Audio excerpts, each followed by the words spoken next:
Nama saya Muhammad Syahir bin Zamri. Nombor matrik saya 08 DKA 19F1108 dari kelas DKA 3D. Iaitu saya ingin menceritakan tentang subjek water supply, topik 1.2 iaitu water resource and quality. So, saya ingin menceritakan tentang microbiology karakteristik. Sebelum saya meneruskan dengan lebih lanjut, saya ingin menceritakan serba sedikit tentang air dan juga microbiologi dalam lingkungan air. Air merupakan materi esensial bagi kehidupan makhluk hidup kerana makhluk hidup memerlukan air untuk mempertahankan kelangsungan hidupnya.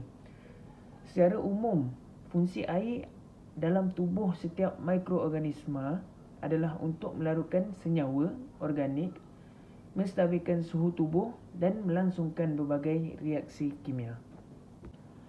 Bagi microbiologi pula, microbiologi merupakan bidang sains yang berkenaan dengan kajian organisma hidup yang tidak dapat dilihat dengan mata kasar, seperti bakteria, protozoa, parasit, virus dan fungi.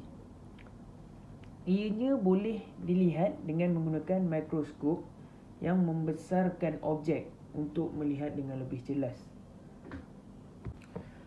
Okey, pertama sekali saya ingin menceritakan tentang ciri-ciri biologi, iaitu ciri-ciri biologi terbahagi kepada 4 jenis, iaitu bakteria, virus, protozoa dan coliform.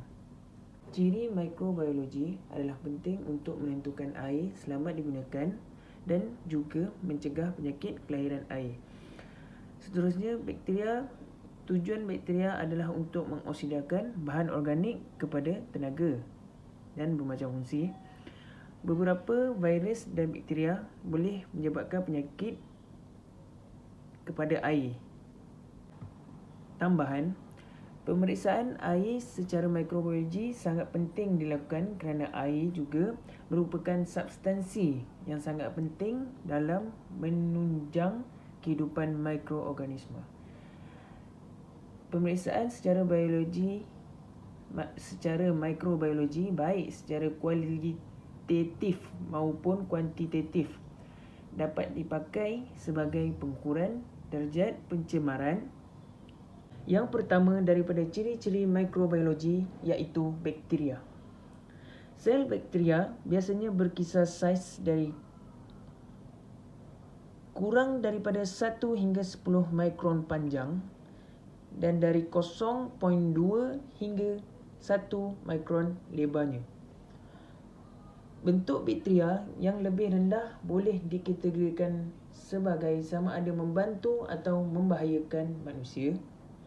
Bakteria berbahaya boleh kita ketahui sebagai mereka yang menyebabkan datangnya penyakit. Bakteria coliform adalah sejenis bakteria yang kebanyakannya tidak berbahaya, tetapi kumpulan itu mengandungi E. coli, iaitu tumbuh sebagai sebahagian daripada populasi mikrob biasanya datang dalam saluran pencernaan kita sendiri. Tambahan, seperti yang kita tahu, bakteria adalah satu kumpulan utama mikroorganisma unisel. Malahan, bakteria juga adalah organisma yang paling banyak terdapat di dalam dunia dan sentiasa boleh didapati di dalam tanah serta di dalam air. Di dalam bakteria juga mempunyai banyak patogen. Patogen itu ialah mikroorganisma yang bersifat parasit yang boleh mendatangkan penyakit yang berbahaya. Seterusnya, ciri biologi yang kedua iaitu virus. Virus adalah mikroorganisma yang paling kecil sekali dan juga mikroorganisma yang boleh berjangkit, di mana virus boleh berjangkit kepada jenis-jenis mikroorganisma yang lain seperti bakteria, protozoa dan juga fangis. Virus tidak boleh dilihat di bawah mikroskop kerana virus bersaiz hanya 0.004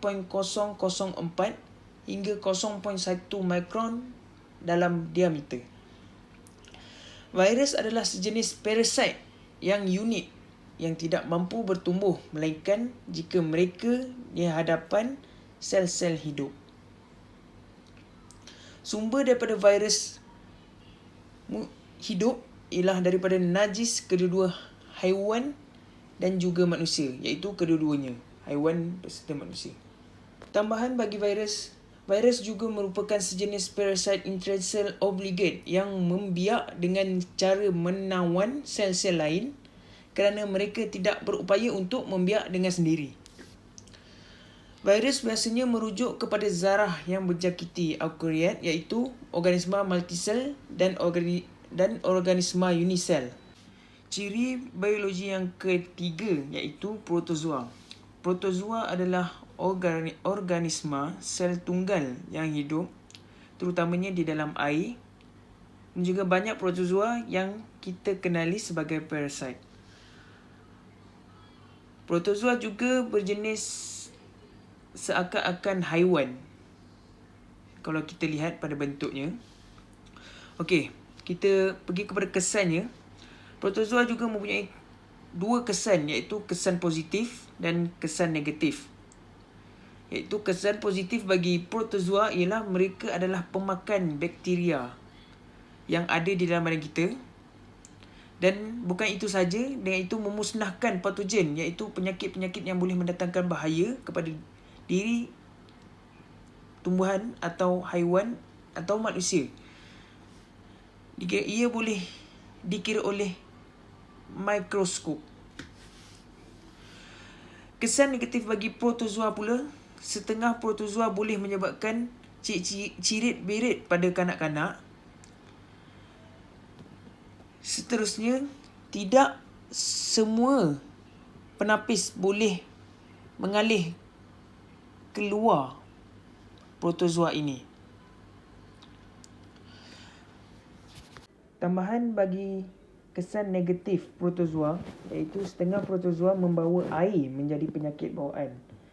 Ia akan berlakunya dan akan menyebabkan datangnya penyakit gastrointestinal.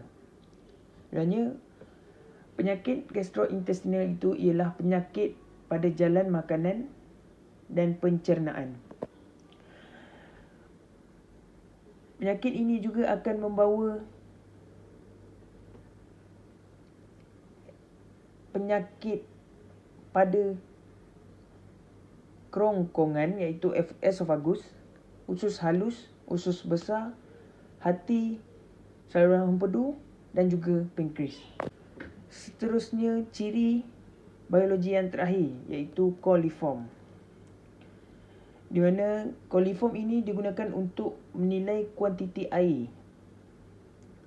Coliform adalah daripada limpahan kumbahan domestik atau bukan titik sumber sisa manusia dan haiwan yang mengandungi bakteria dan jadikan panggilan sebagai bakteria fecal.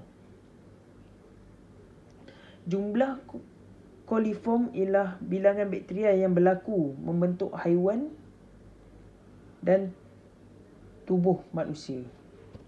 Tambahan bagi bakteria coliform ialah merupakan grup bakteria gram negatif berbentuk batang dan beberapa galo dari bakteria tersebut.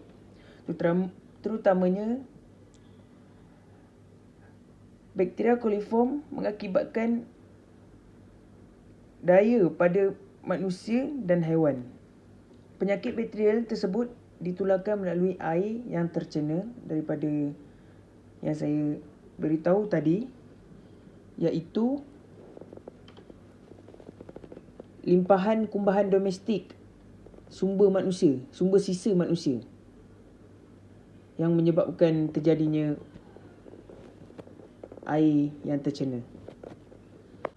Bakteria coliform juga ditakrifkan sebagai karang gram negatif, bukan guna untuk membentuk dan atau bakteria bukan peribumi yang boleh menapai laktosa dengan penghasilan asid dan gas apabila dikumpulkan pada 35 hingga 37 darjah Celsius. Mereka adalah penunjuk yang biasa digunakan kualiti kebersihan makanan dan juga air.